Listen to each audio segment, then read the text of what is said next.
Assalamualaikum warahmatullahi wabarakatuh. Perkenalkan, nama saya Iqbal Husin. Saya dari Sekolah Tinggi Teknik Atas Nusantara Ternate, Fakultas Teknik, Prodi Teknik Informatika. Dan untuk mata kuliahnya itu manajemen proyek perangkat lunak. Dan di sini saya akan mempresentasikan salah satu tugas yang berjudul kerangka kerja manajemen proyek perangkat lunak. Baik, langsung saja videonya. Untuk pendahuluan manajemen proyek perangkat lunak, secara definisi proses perencanaan, pengorganisasian, pemantauan, dan pengendalian semua aspek proyek perangkat lunak untuk mencapai tujuan bisnis secara efektif. Untuk tujuan utamanya itu kualitas tinggi, memastikan produk bebas bug dan memenuhi kebutuhan pengguna. Untuk kontrol biaya, mengelola sumber daya agar tetap dalam anggaran yang ditetapkan. Dan untuk yang ketiga yaitu tepat waktu, memenuhi tenggat waktu rilis di pasar yang kompetitif. Pentingnya di era digital, di tengah kompleksitas sistem modern, manajemen proyek yang disiplin adalah kunci untuk menghindari kegagalan sistem, kerugian finansial, dan ketidakefisienan operasional. Selanjutnya, untuk fase utama dalam manajemen proyek: inisiasi, penentuan visi, tujuan, dan kelayakan proyek perangkat lunak. Kedua, perencanaan, penyusunan struktur kerja, jadwal, dan alokasi sumber daya. Ketiga, eksekusi, implementasi kode dan pengembangan sistem sesuai spesifikasi.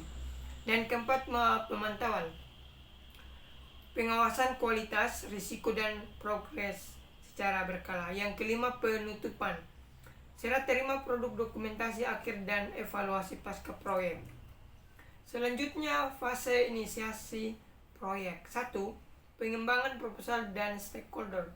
Identifikasi pemangku kepentingan utama dan penyusunan proposal awal untuk mendapatkan dukungan organisasi. Yang kedua, studi kelayakan (feasibility study).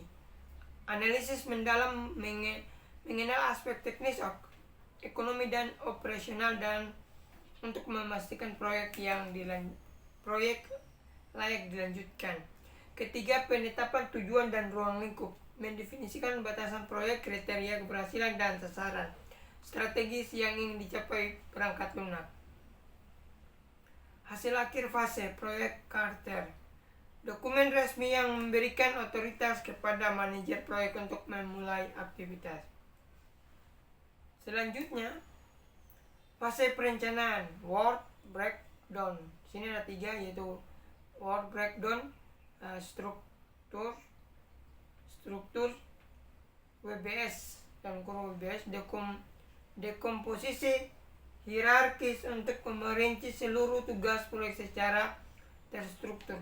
Kedua, estimasi dan manajemen risiko, perhitungan biaya, alokasi waktu, serta identifikasi mitigasi risiko teknis. Dan ketiga, penyusunan jadwal visualisasi masa proyek menggunakan Gantt chart untuk melacak kemajuan. Software pendukung Jira, MS Project, dan Trello. Fase pelaksanaan (eksekusi). Tim mulai membangun produk sesuai spesifikasi teknis yang telah ditetapkan. Implementasi metodologi pengembangan perangkat lunak, waterfall, agile, atau scrum. Fokus intensif pada komunikasi tim dan koordinasi optimal sumber daya proyek. Penerapan quality asuransi QA dasar untuk memastikan standar kualitas terpenuhi sejak awal. Fase pemantauan dan pengendalian, pelacakan kemajuan, membandingkan status proyek secara real time dengan rencana awal. Baseline, untuk mendeteksi deviasi jadwal dan anggaran sejak dini. EVA dan KPI, menggunakan Earned Value Analysis EVA dan indikator kinerja utama KPI untuk mengukur efisiensi biaya dan performa tim secara kuantitatif. Manajemen perubahan mengendalikan Scoopy melalui proses persetujuan formal untuk setiap perubahan fitur atau persyaratan teknis selama siklus pengembangan. Laporan status komunikasi berkala kepada stakeholder mengenai kesehatan proyek. Berikutnya fase penutupan proyek. Yang pertama, UAT dan serah terima validasi akhir, fungsionalitas olah pengguna, user akseptansi, tes, dan pendatanganan berita acara secara terima BAS. 2. Dokumentasi akhir, penyelesaian user manual, technical documentation, dan pengarsipan kode sumber ke repository pusat.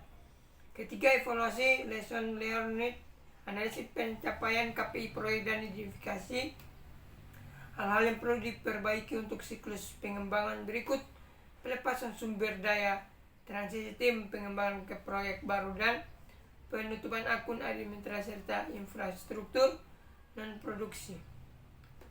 Aktivitas penutupan serah terima produk, metrik keberhasilan BAS di tanda tangan klien, status wajib. Aktivitas penutupan proyek arsip. Semua untuk metrik keberhasilan, semua aset tersimpan di server. Status wajib. Post mortem meeting. Aktivitas penutupan post mortem meeting, dokumentasi lesson learned selesai. Status wajib. Untuk financial closure, metrik keberhasilannya yaitu semua invoice telah terbayar.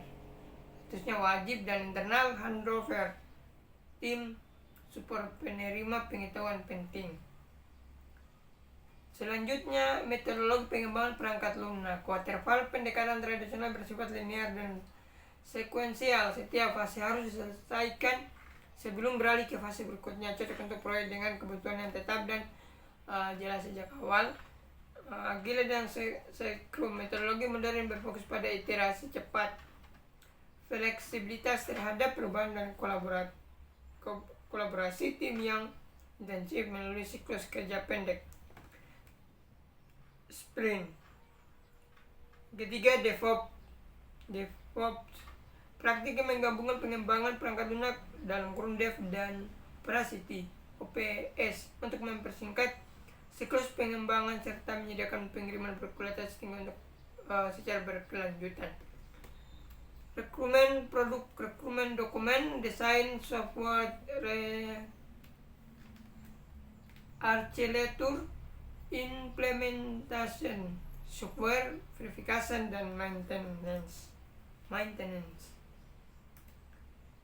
Dan untuk kesimpulannya dan masa depan, disiplin manajemen adalah kunci kesuksesan proyek IT. Mengidentifikasikan metodologi terstruktur dengan fleksibilitas dapat memastikan kualitas hasil dan efisiensi sumber daya. Baik, itulah hasil presentasi dari saya tadi. Apabila ada kekurangan dalam presentasi saya ini, saya mohon maaf. Wabillahi taufiq wal hidayah. Wassalamualaikum warahmatullahi wabarakatuh.